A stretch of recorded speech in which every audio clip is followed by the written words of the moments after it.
আসসালামু আলাইকুম viewers, jetty shortcut math চ্যানেলের পক্ষ থেকে সবাইকে অনেক অনেক স্বাগতম।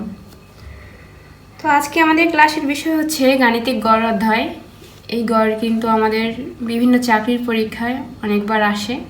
তো আজকে আমি আপনাদের দেখাবো কিভাবে আপনারা অনেক ইজিতে এবং শর্টকাট টেকনিকে এই গড় অধ্যায়ের অঙ্কগুলো করতে পারবেন।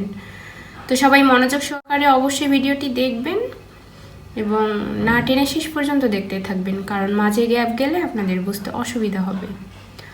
আর একটা কথা বলে রাখি, যারা আমার চ্যানেলে নতুন তারা প্লিজ আমার চ্যানেলটিকে সাবস্ক্রাইব করবেন এবং পাশে থাকা বেল বাটনটি অবশ্যই অন করে দেবেন, যাতে পরবর্তী এরকম শর্টকাট ম্যাথের ভিডিও দেওয়ার সাথে সাথেই সবার আগে নোটিফিকেশন চলে যায় আপনার কাছে। তো চলুন শুরু করে দেওয়া যাক।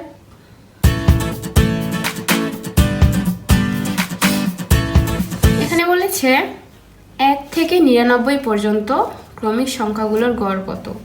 দেখুন, এখানে কিন্তু যখনই পরীক্ষায় কিন্তু এ ধরনের অঙ্ক থাকে, অর্থাৎ 1 থেকে 99, এখানে যে ধরনের সংখ্যা থাকুক না কেন এই দুইটাতে আমাদের একটা সূত্র মনে রাখতে হবে। সেই সূত্রটা হচ্ছে সংখ্যা দুইটির যোগফল। সংখ্যা দুটির যোগফল ভাগ 2। ঠিক আছে, এই সূত্রটা দিয়ে আমরা সব ধরনের এখানে যে সংখ্যাই থাকুক না কেন আমরা এই সূত্র দিয়েই সব অঙ্কগুলো করব। তাহলে সংখ্যা দুটির যোগফল, এখানে কোন সংখ্যা আছে? দুইটা সংখ্যা যেহেতু আছে, 1 আর 99, এটা একটা সংখ্যা, এটা একটা সংখ্যা। তাহলে সংখ্যা দুটির যোগফল আমরা বসাই, 1 যোগ 99 ভাগ 2। বসাই নিলাম। এখন দেখি কত আসে। 99 1 যোগ করলে 100 আসে ভাগ 2। এটা কাটাকাটি করুন, 50 2 কোনো 100। ঠিক আছে, এটার অ্যান্সার তাহলে হচ্ছে 50। দেখুন, অনেক ইজিতে করতে পারলেন। সো এখানে আমাদের এই সূত্রটা মনে রাখতে হবে, যে কোনো অঙ্কের ক্ষেত্রে আমরা এই সূত্র অ্যাপ্লাই করব। তো এখানকার অ্যান্সার হচ্ছে খ। নেক্সট অঙ্কটা আসি, এটা একটু খেয়াল করুন ভালোভাবে। এখানে বলেছে পিতা ও 2 সন্তানের বয়সের গড় 30 বছর। 2 সন্তানের বয়সের গড় 20 বছর হলে পিতার বয়স কত? মনে করেন যদি পিতার বয়স যদি 30 বছর হয়, 30 বছর হয়, তাহলে এখানে পিতা সহ 2 সন্তান আছে, অর্থাৎ এখানে গড় বলেছে, আমরা মোট গুণফলটা বের করে নেব কার বয়স কত। অর্থাৎ আমরা একজনের বয়সের গড় ভাগ করে নিয়ে আসবো।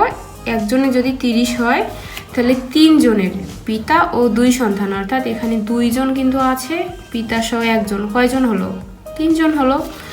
তাহলে একজনে যদি 30 বছর হয় তাহলে পিতাও 3 হবে, 2 এর একে 3, অর্থাৎ 3 জনের এই সমষ্টিটা আমরা বের করে নিব। এখন এটা গুণ করে দেখি কি আসে।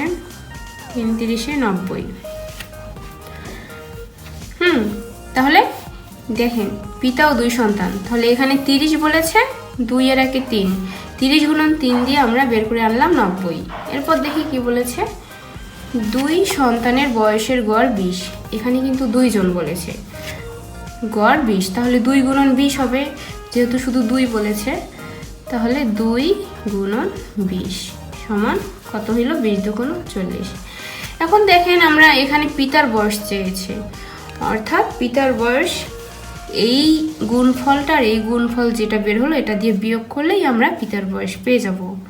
অর্থাৎ পিতা ও 2 সন্তানের যে বয়সের গুণফলটা বের হলো এবং 2 সন্তানের বয়সের গড়ে যে গুণফলটা হলো, এটা দিয়ে আমরা বিয়োগ করলেই আমরা পিতার বয়স পেয়ে যাব। তাহলে বিয়োগ করেন দেখি, 90 বিয়োগ 40 সমান 50। এটা আনসার, অর্থাৎ পিতার বয়স হচ্ছে 50। 90 বিয়োগ করে নিলাম, 40 করে নিয়ে অ্যান্সার হচ্ছে 50। ঠিক আছে, পরের অঙ্কটা আসি। সেমভাবে দেখুন, এখানেও বলেছে পিতা ও মাতার বয়স 35 বছর। পিতা, মাতা ও পুত্রের গড় বয়স 27 বছর হলে পুত্রের বয়স কত?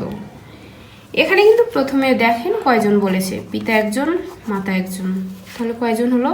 1 + 1 অর্থাৎ 2 হলো বয়স 35 বছর। যেহেতু দুইজনের বয়সের কথা বলেছে আমরা অতএব এটা গুণ করে দেখে নিব। 2 × 35 অর্থাৎ একজনের বয়সের গড় 35, তাহলে দুইজনের বয়সের গড় কত হচ্ছে? 35 × 2 = 70।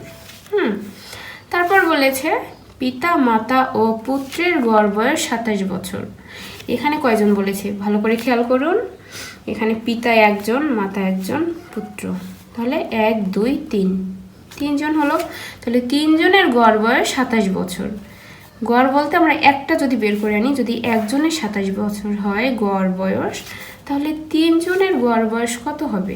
এজন্য আমাদের গুণ করে প্রত্যেকটা অঙ্ক এভাবে দেখে নিতে হবে। তাহলে তিনজন যেহেতু বলছে পিতা মাতা পুত্র, 3 × 27।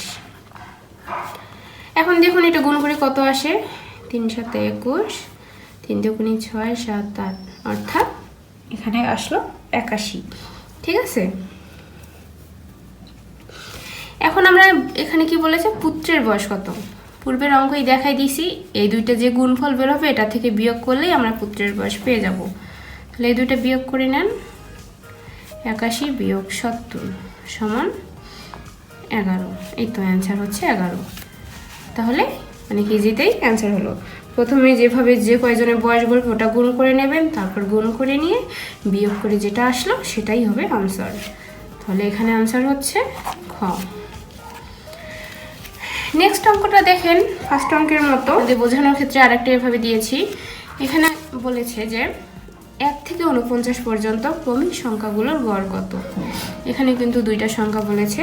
যখন এই ক্রমিক সংখ্যাগুলোর গড় কত বলবে আমাদের ওই সূত্রটা অ্যাপ্লাই করতে হবে। ফার্স্টের এই সংখ্যা দুটির যোগফল ভাগ 2। তাহলে এখানে দেখুন সংখ্যা দুটি কি আছে? 1 49।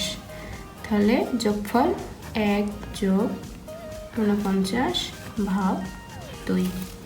এটা যোগ করলে কি আসবে? 50 ভাগ 2, কাটাকাটি করুন, 25 × 50, তাহলে 25 আসলো।